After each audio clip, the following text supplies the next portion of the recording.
Welcome to Kids Recall.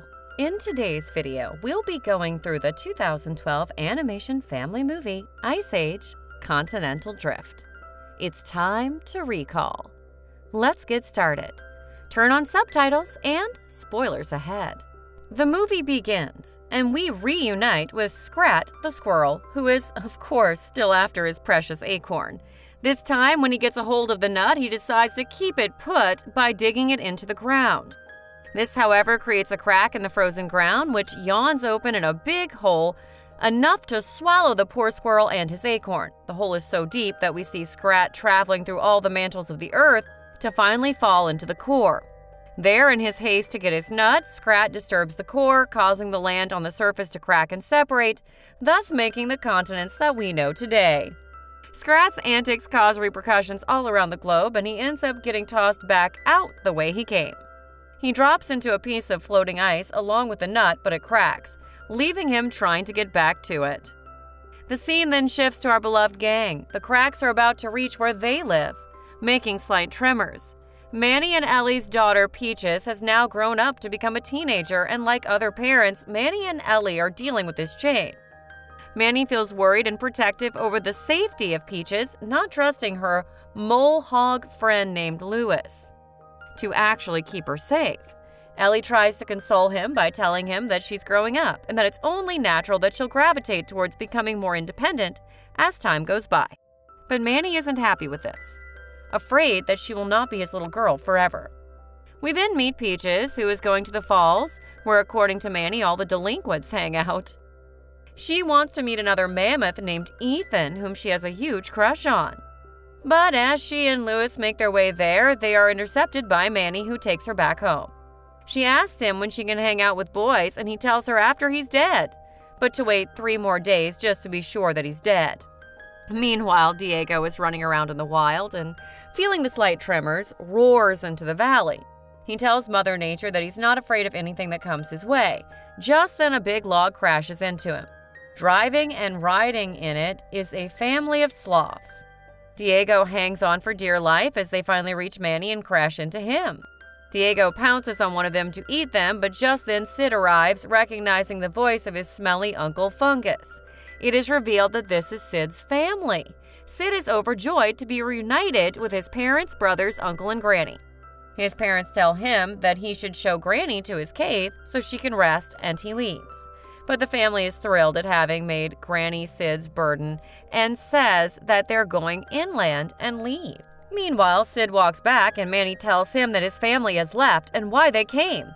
Sid is heartbroken, but knowing his family realizes that Manny is telling the truth. Diego consoles him by saying that he at least has his granny, but when Sid looks around for her, she's wandered off. They all try to look for her. We then go to Peaches, who has taken advantage of the commotion with Sid's family to wander off with Lewis. This time they make it to the falls, which is a cool hangout spot for teens.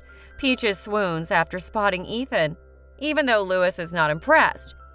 She asks him if she looks okay, and Lewis responds that he looks more than okay, making it obvious to everyone but Peaches that he has a huge crush on her.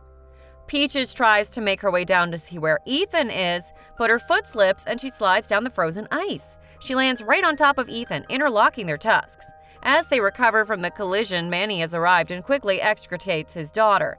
He begins to scold her, telling her that she's grounded, and that makes the other teenagers call Peaches a loser.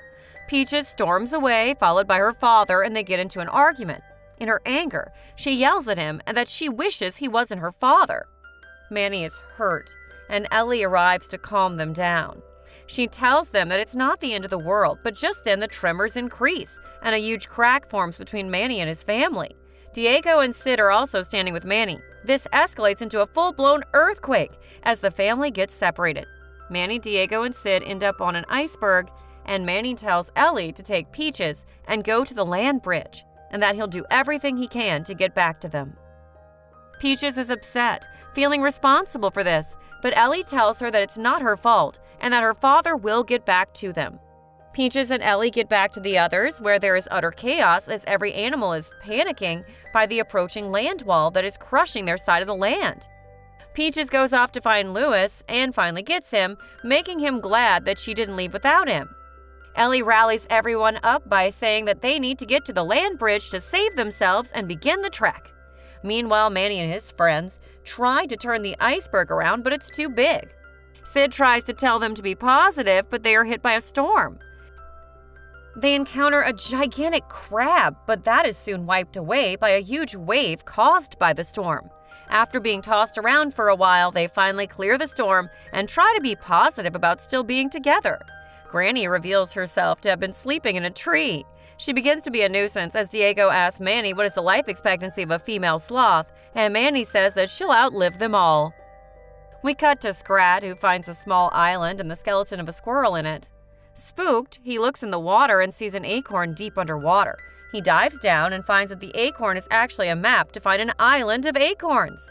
Meanwhile, Manny, Sid, and Diego are getting hopeless when they are found by a pirate ship, led by Captain Gut. Gut and the pirates attempt to get Manny and his friends to join their crew, but they refuse. Gut then attempts to make them walk the plank, but they manage to escape, destroying the pirate ship in the process. Gut and the pirates are separated from She-Ra, a female saber-toothed cat and first mate, and the pirate crew worries about her, but Gut leaves her for dead. Meanwhile, She-Ra gets rescued by the gang. Diego and She-Ra scuffle about, and watching them, Manny is reminded of his family. The scene then shifts to Ellie, who is walking towards the land bridge with the other animals. She and Peaches are worried about Manny, and Peaches takes to sulking.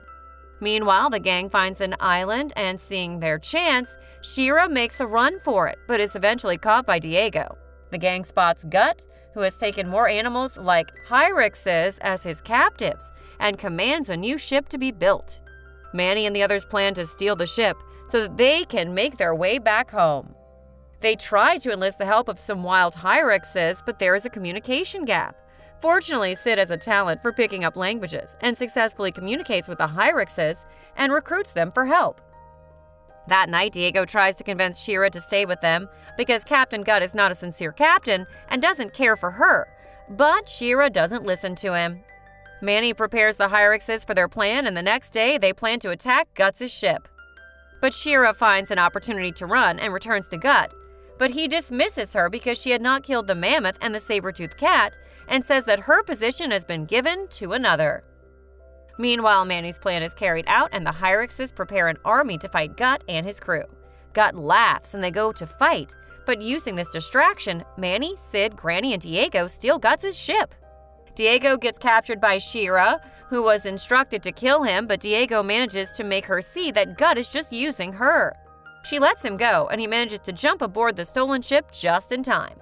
After the gang and the Hyraxes leave with their victory, Gut quickly creates a new ship by breaking off a chunk of ice from a nearby ice wall and calls out for his narwhals to propel it. He threatens She-Ra that he will have a tiger skin on his wall when this ends, and he doesn't care whose it is, so the pirate crew sets out after Manny and others, determined to get revenge. Back on the continent, Peaches visits an underground hideout with Ethan and his friends. To be accepted, she says she is not friends with Lewis, and Lewis overhears her, and he leaves heartbroken. Peaches feels bad, but just then the unstable mountains crash down upon them. The other teenagers are thrilled at their adventure, but Peaches gets angry and lashes out at them. Finally realizing that they are immature and not true friends, she leaves. Back on the stolen ship, Sid eats a toxic berry that causes him to be a nuisance to everyone. Manny notices that Diego is pacing around, worried that he's not feeling well. Manny and Sid begin to tease him, saying that he's in love with She-Ra. Diego gets annoyed and walks away, but soon hears She-Ra's voice. There is suddenly a pink haze around them, and Diego notices She-Ra standing on a cliff. Sid also comes to see, and to him, a beautiful sloth is calling him. And when Granny walks up, she sees a buff sloth who grows facial hair to entice her. Manny also falls victim to the illusion and sees Ellie and Peaches. But Ellie says something out of character, and Manny realizes it's not real. He manages to steer the ship away in time and saves them all. Scrat also wanders into the Siren's nest and is enticed by the vision of an acorn, but gets in trouble when they start beating him up. Ellie, Peaches, Lewis, Crash, Eddie, and the herd of other animals reach the land bridge, but find it to be destroyed. Manny and the gang finally reach home and also find the land bridge destroyed. But Manny happily finds Peaches. Much to her horror, Gut and his pirates have beaten them to the bridge and captured Ellie and Peaches. Manny attempts to turn himself into Gut in exchange for the release of his family, but Gut prepares to kill Ellie and Peaches, and he still wants revenge on Manny. Lewis comes to their rescue. Gut taunts Lewis and tosses him a sword which is too heavy for him to use. He throws it up in the air and uses that distraction to burrow underground and make his way to Gut. He crushes Gut's foot with a piece of ice, causing him to cry out in pain, and Manny manages to break loose and Gut's crew attacks them. A battle starts and Sid and Granny are soon cornered by Gut's goons.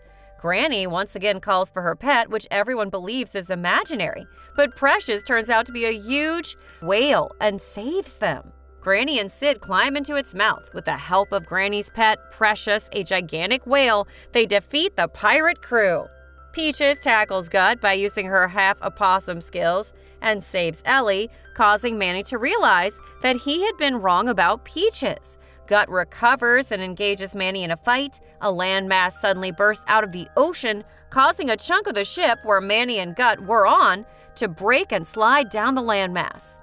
Manny manages to defeat him by moving to the edge of the iceberg, causing Gut to soar upward. And finally, Manny smacks Gut far away with a log. The iceberg slips off the landmass, causing Manny to fall off the iceberg. He's about to land in the ocean, but gets rescued by Precious, Sid, and Granny. Meanwhile, Gut recovers, but finds a siren disguised as a female Gigantopithecus. Gus goes up to it and gets killed. Manny reunites with his family and reconciles with Peaches, riding back to shore on Precious's back and making for a grand entrance. Everyone cheers as the family hugs and reunites. Shira becomes Diego's girlfriend and joins the herd. Manny and Diego tell Sid and Granny that they are not screw-ups but heroes.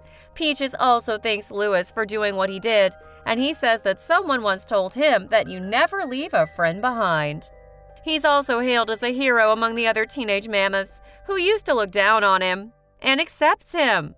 Manny tells Peaches and Lewis that he wants them to explore and go where the day takes them, but sets a curfew for sunset. Peaches is thrilled at her father understanding her and they hug. Meanwhile, Granny tells Sid that he's found a great new family here, and he says that he has and he's very lucky. With the continent being destroyed by the landmass, the herd and the other animals then find another continent. Here the Hyraxes have already arrived and they welcome Sid and the others. We finally go to Scrat, who arrives in Scratlantis, a parody of Atlantis, where squirrels live among an abundance of acorns and have transcended their base desires to build an educated society. But Scrat goes silly at the sight and causes havoc. Eventually, he unplugs a huge acorn that floods the island, and when the water clears, Scrat finds himself in a scorching hot North American desert. And that's where the movie ends. Thanks for watching. Please like, subscribe, and click the bell icon to get new movie recaps.